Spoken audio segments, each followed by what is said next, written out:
My name is Wyatt Graham, and I'm joined with the Most Reverend Archbishop Mark MacDonald. And as a Baptist, I don't usually use titles like that. So it might be useful, Mark, if you could introduce yourself to listeners in a way that, like in the way that you understand yourself. Like, who are you? What do people need to know about who you are? Well, I'll begin in the Ojibwe language.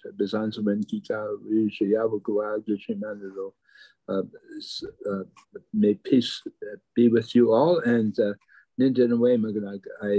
greet the people who are watching this as relatives. And that is the respectful way that Indigenous people almost universally ask us to address people, but I am, as you pointed out, I have a whole bunch of titles in front of my name. My children tend to use them only if I've done something stupid. So when people use them, I'm kind of looking for what I did wrong. But anyway, so I am the first National Indigenous Anglican Bishop. There have been other Indigenous bishops, but not in this position. And that position was changed from being a bishop's position to an archbishop's position. And the significance of that is this. Indigenous people are on a quest for self-determination. That word isn't the best one for us. It really means that we believe that God has a purpose in who we are, in our identity, and that our identity has a godly purpose, and this godly purpose is approached by becoming what God meant us to be. And those things have been excluded and precluded by a colonial approach to Christianity, which is really almost completely bizarre from a Christian point of view, but the basic idea behind it is that Indigenous people, unlike virtually every other people on the planet, need to become like someone else in order to become what God meant them to be. This idea, a dangerous and deadly one, is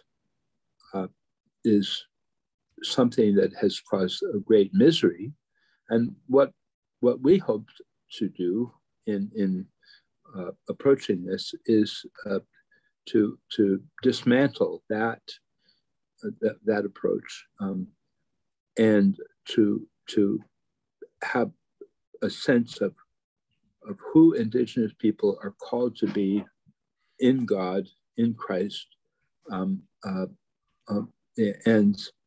on their own. And my position was given at a very specific time. So the Anglican Church of Canada, after we approached them and said, we must do this. We must do this. This is our calling in God. The Anglican Church said yes. The House of Bishops that can't agree on when to go to lunch said unanimously that this was something they agreed to. And then, so they gave us the freedom to shape our common life and to shape it without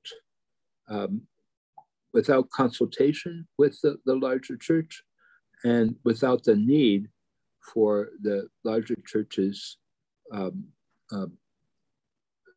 administrative affirmation. And so we were given freedom, number one. And number two, they made my position a position of an archbishop. And in our system, archbishops have a tremendous amount of authority, and not in and of themselves, but they reside in a set of protocols and regimes that makes the archbishop a symbol of authority. And so basically, to make it a little simpler, so the church said, you are free to do whatever you need to do. And number one. And number two, that freedom has an equivalent authority to anything else in the life of the church.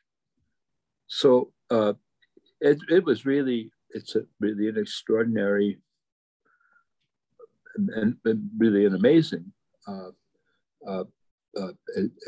I'm using amazing not in its modern use, but in its traditional use. It really is an amazing thing that this has happened. So that's, and I have been involved in this ministry. I've been involved in Indigenous ministry all my life, but I've been involved in this specific ministry for going on 16 years. Now, I heard you speak before, and you said something I didn't know. And that was the number of Indigenous people in Canada who identify as Christians is high, very high. Very high. Yeah. And I think sometimes for someone like myself, we almost have this view, if you think of Indigenous people, like, oh, we need to help them to fix the problem. Yeah. But it strikes me that at one level, it could be, not in every level, but in one level, it could be the opposite. Yeah. That maybe I and my group of people have a spiritual melody that we don't recognize, and we could be helped. So I guess my question to you is, what can someone like me learn from someone like you, from your communities, what do you do really well that we do really poorly, in short? Wow. Wow, that's an amazing question. I think, and I would begin with a story. I was given the privilege of visiting the jail in Yellowknife, and there's a high number of Indigenous people in jails and prisons across Canada.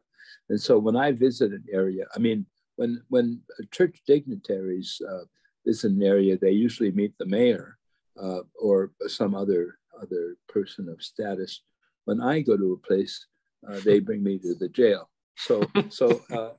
And part of the reason for that is the high numbers of our people who are in jail. And so I went to the Yellowknife, and it was a Roman Catholic priest who brought me there. And there was 150 maybe Indigenous, mostly, I would say a large number of them were Inuit, and some were probably also Dene, but anyway, it was a huge group of people. And it was, they gave me a guitar, and so I sang, and they sang some hymns, and they liked my approach. Has a little bit of rock and roll in it, and so they loved it. They enjoyed it, and people had their Bibles. It was amazing. Testimonies, prayer. It it was astonishing. The joy, the presence, the gratefulness that people felt for God's presence in their lives. And I sat there and I thought, if we could only transplant that. Thank you, Teresa. So sorry. If you need anything. Okay, take care. God bless. Sorry, folks. I was just saying goodbye to my coworker. Anyway, so and I was just thinking, like, boy, if you could translate this down to Toronto, you would really have something going, And I would think that's such a good question. I would think that there's a few elements in it, and I don't know if it's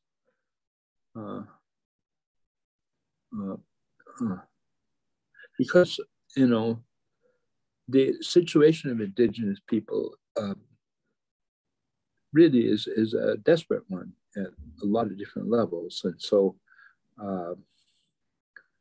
and that's part of the I guess the crucible that in which Christian faith is received, experienced, and practiced. But I would say one of the aspects of it is realizing that Western society and Christian faith are not the same thing. Now, I think most Christians, whether they're Indigenous or non-Indigenous, have a sense of that. But there's a kind of muscle memory of what it was when Christianity was presumably in charge. And so there is a sense, that I think there's even people who have rejected Jesus and the gospel will think, in broad terms, that they're living in Christian civilization, and you see it in the outrage of church people when Christian norms are no longer followed, and the surprise, my gosh, for Indigenous people, this is not news. In the early 1900s, Albert Tritt, the great Gwich'in prophet, said, "The way of the white man leads to death, the way of Jesus leads to life." And he was clear that whatever flavoring Christianity gave to the dominant culture that they were facing, that by and large the civilization had left engaging the basic values of Jesus, and had spent centuries modulating, massaging the gospel so that it fit Western society. So there's an ethnographer named Cole, and in the 1800s, he lives with the Ojibwe, and he says, "The principal obstacle between these savages and Christianity appears to be their charity."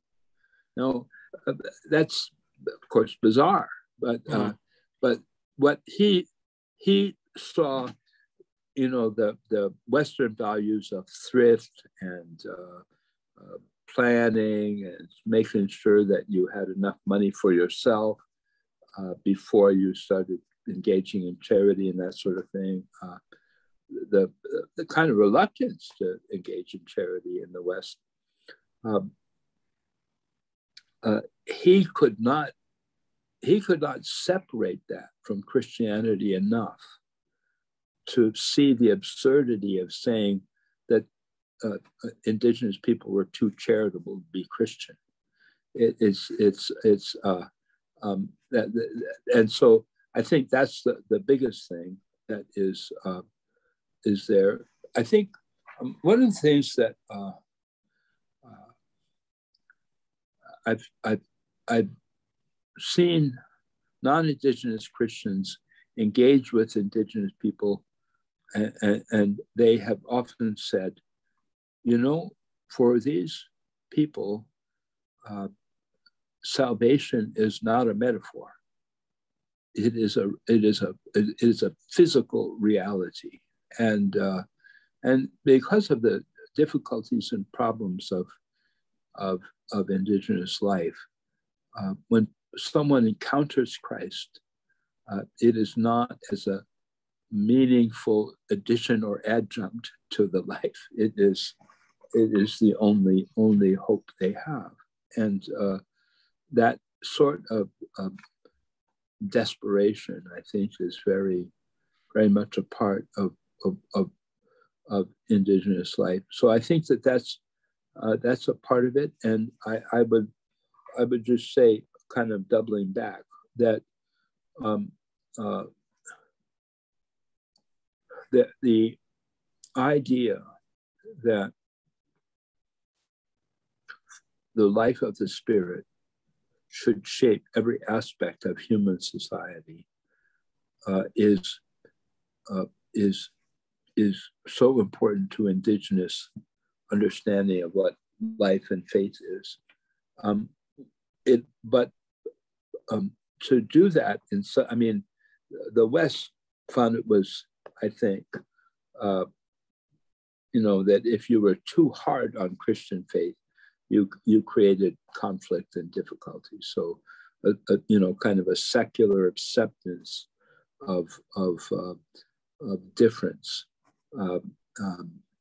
kind of an indifference to difference, becomes the norm. But in Indigenous society, individualism is honored in a great way, and you can have people hold firmly to the truth of the gospel, have that be a part of every aspect of decision making, including government, and still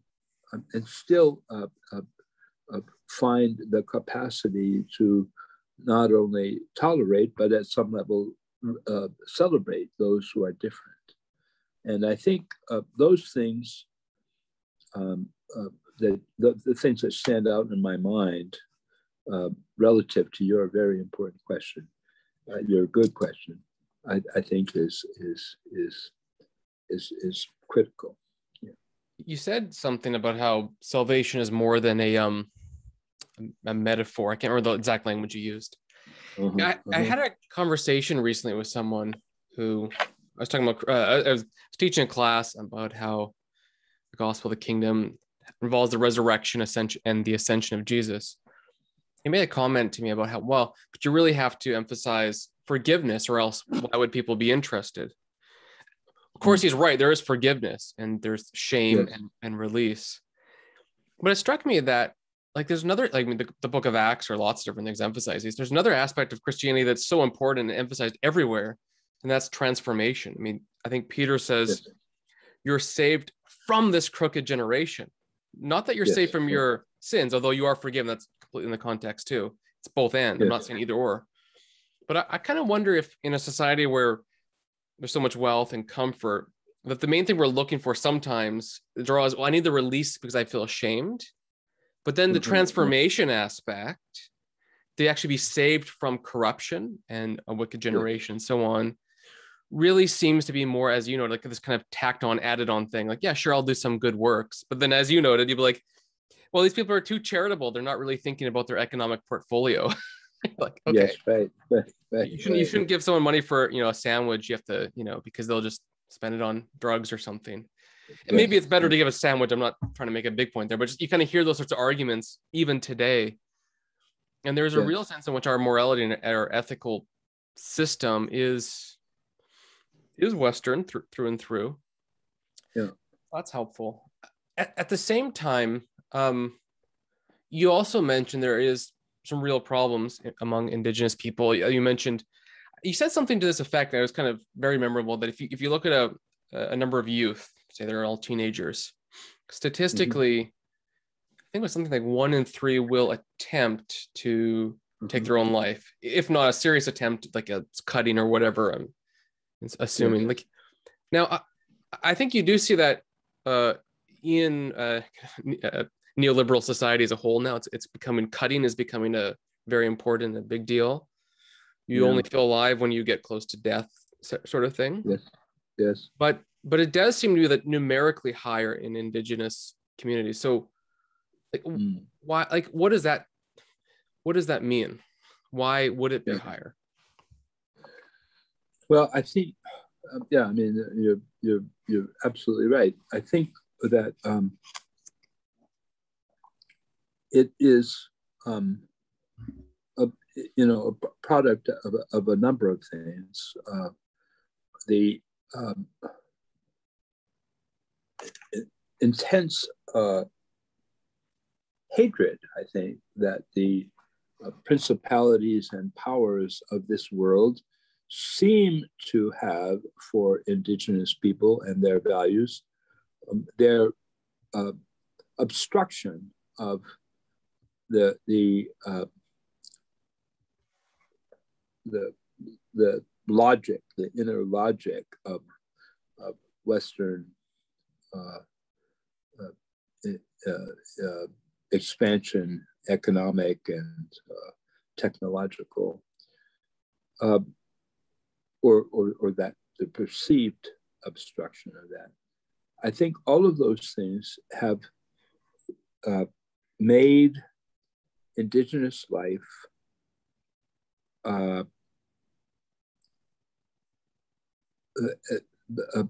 object of pity or hatred. And those things are built into, I think, the way people encounter Indigenous people. That dehumanization has had massive impacts. And so I think for many non-Indigenous people, they look at Indigenous people and their dispossession from the land, their dispossession from their identity, as something that was historical. I think that's why Vine Deloria Jr. called his book "Custer Died for Your Sins." In other words, people look back and they said, "Yeah, these guys were really horrible, but we wouldn't be like that." The reality is, however, it's certainly much less overt in many respects, but Indigenous life is still, whether it might be idealized and romanticized by other people, in terms of living it, the society is hostile towards it. So you have not only have the intergenerational effects of a century and a half or 2 centuries of massive persecution on a level that is astonishing. Hitler praised it in his documents, and this massive system is even though some of its worst aspects have been dismantled, the assumptions about Indigenous identity and that sort of thing are still built into all kinds of ways in which the larger society interacts with Indigenous people. And I think that the battle that you see in Revelations chapter 12, the way in which evil attacks this defenseless woman, and the child and then of course the wilderness is involved. You know, it's an Indigenous theme, and the ferocity of some of these things is astonishing. So, you know, there's more people now in the child welfare system than there were in the residential schools at their height. So there's all kinds of ways in which the dispossession of Indigenous people from their land-based identity is accelerating. There are, you know, some aspects of society are pumping the brakes, but the car is still moving in the same direction, and that has a massive effect on people, and in that situation, where do you turn but to Jesus? You know,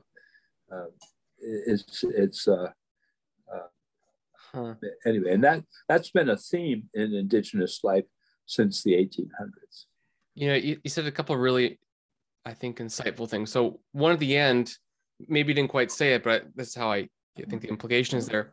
The book of Revelation is in large part how to be faithful in light of a devious empire, or at least an empire that has a devious influence, so demonic.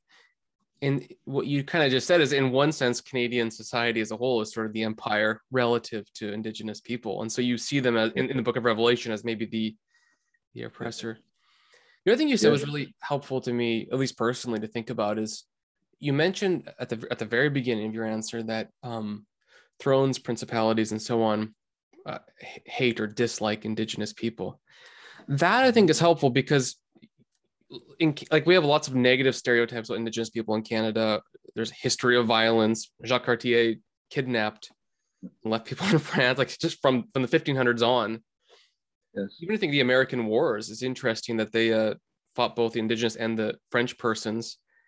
And you talk about, think about history, is actually Americans who said they would pay people for scalps. The Americans, you know, at this time, I guess they'd be the colonists and so on. But so then you have this whole, in the early mid to 20th century, all of our TV programs that we valorized in the US, but also in Canada were, you know, the quote, cowboys and Indians, end quote, stuff, which usually made the Westerners the heroes and the Indigenous peoples the not heroes, the enemies. Yes. This whole like cultural mindset, and even growing up. So I grew up in BC and Alberta, but there's I guess it is racism, but it's just negative stereotypes as a whole. Alcohol, like you think about alcoholism and stuff. And so one thing you could do is you could believe that narrative, you know, like the barbarous Indigenous person, then we civilize them. Not to say everyone, I mean, there's always sin everywhere, but you could believe that narrative, or you could believe the modern day stereotypes. You know, they're doing it to themselves and all this kind of stuff. Or you could recognize that there is genuine spiritual warfare. Yes. Because I actually, that was really enlightening to me, because the alternatives, I don't know what they are, but if we like in the Bible is very clear that there is spiritual warfare, thrones, principalities, dominions. Our enemy, Paul says, is not flesh and blood in Ephesians 6, but in fact is the devil. But we often think of each other as the enemy.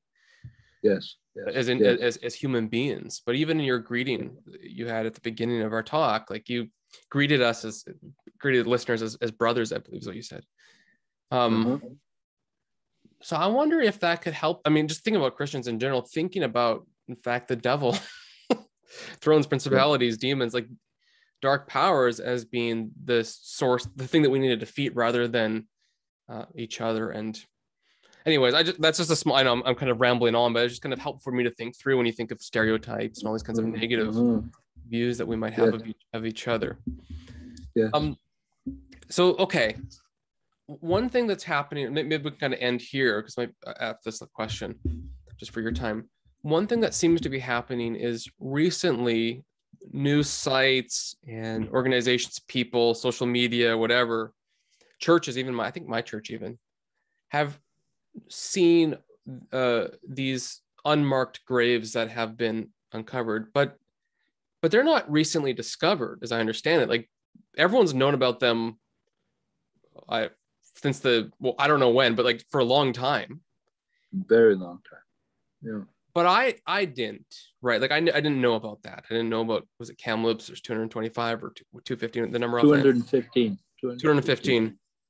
So why do why does someone like me now know this? Why is it talked about now? And like, why have we just suddenly cared? Like, why didn't we care in 2006? What's changed? And maybe do we actually care, or is it just the news cycle? Well, that's the last question is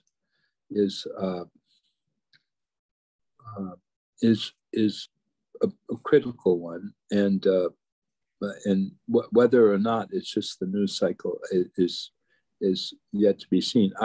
There are indications to me, and have been over time, that we are experiencing the consequence of truth. And Gandhi, of course, said, that Gandhi, of course, said that, and described his political method as experiments with truth.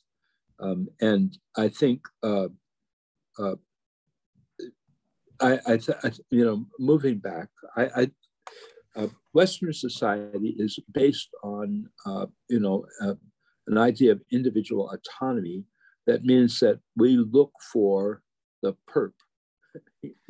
When something, who did this? Let's find them, and so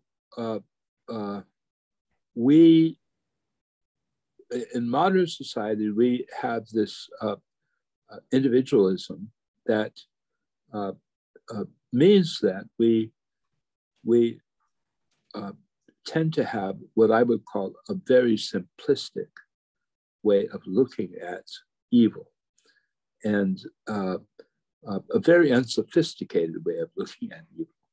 And I think that what Paul shares in terms of looking at principalities and powers is much more sophisticated and complex than what we see in our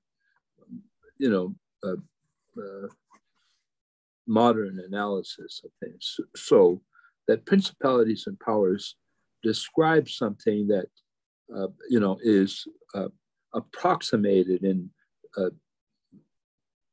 saying things like systemic evil, but I don't think it gets anywhere close to being as powerful as Paul's thing. So when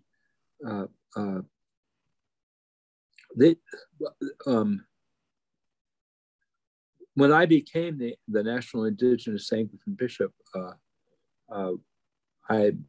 when I visited a place, I mentioned I was brought to the jails. The other place I was brought was always to the graves of the local residential school, and something should register when a school has a cemetery, that in and of itself would cause some alarm, and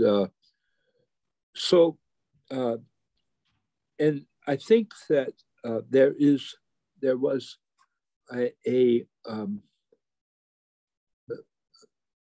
think that the Christian tradition has often talked about being beguiled, as in the way Satan beguiled Eve and Adam as an individual thing. And I've had the privilege to read some rabbinic commentary on the Old Testament, and I'm paraphrasing, but the rabbis seem to say the worst beguilement is communal beguilement. And that, you know, none of us would build a golden calf on our own. You need, you know, it takes a village to raise a child. It takes a village to build a golden calf.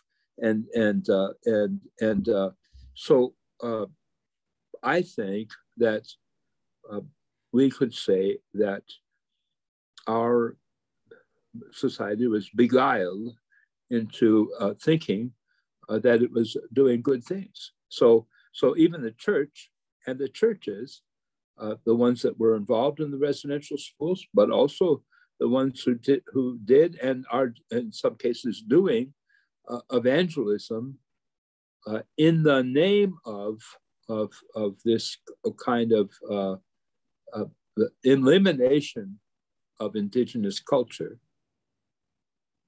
So if you know, and I've read sometimes with admiration the writings and dedication of missionaries among indigenous people all over the world, specifically here on Turtle Island, and but a lot of the rhetoric, particularly from church institutions and mission boards and that sort of thing, you know, speaks in reassuring terms to the broader Western society. Look, we will make them disappear. We will make them disappear by civilizing them, and they were never secret about their intent. Their intent was to eliminate indigenous people as a cultural, organized reality. They might tolerate a few here and there, but the good guys were saying, let's make them disappear. And most of those good guys were Christians. And they were saying, we'll make them so that you don't notice them anymore. And the bad guys were saying, let's kill them all, you know. But they never really hid their purpose. We want to eliminate them as a cultural reality, as a corporate reality. We'll tolerate a few of them around, but we might allow them to, you know, to do a dance here and there. But as a significant cultural reality, we're going to get rid of it. You know, today those sorts of things are called genocide. If it was done against Christians, holy moly, we would be going nuts. And I believe there are places where it's done against Christians. But the point is that kind of beguilement has been severe and deep. But so when these I've known all along that about the issue with the unaccounted for remains. It's been certainly a part of my consciousness for decades, but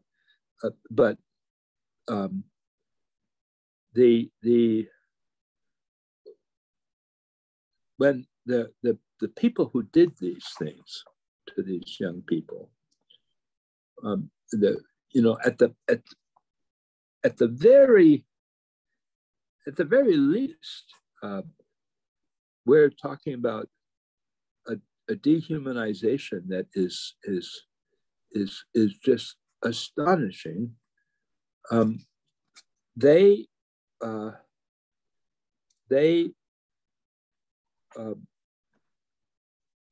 felt that they were doing this with power, with authority, and with with a kind of religious authority that is certainly made them certain. What I would say is that what we see here is the resurrection power of God. The reality is that the voices of these young people is going to be a more powerful story than the story of those who treated them so viciously. And the ones who have the power even before the world to come are ones that were so discardable that they didn't have enough humanity to even put a X mark on some book somewhere. They are the ones that will speak loudly, not just in the kingdom of Jesus, but before that. And so I like to think that we have seen truth play itself out, and God's truth speak to people's minds and hearts, shaping the reality of our life together in creation in a way that's profound. So when I started my work, this is a minor example, but I think it portrays what's going on largely. I would be invited to speak at church gatherings, and they would say, we have a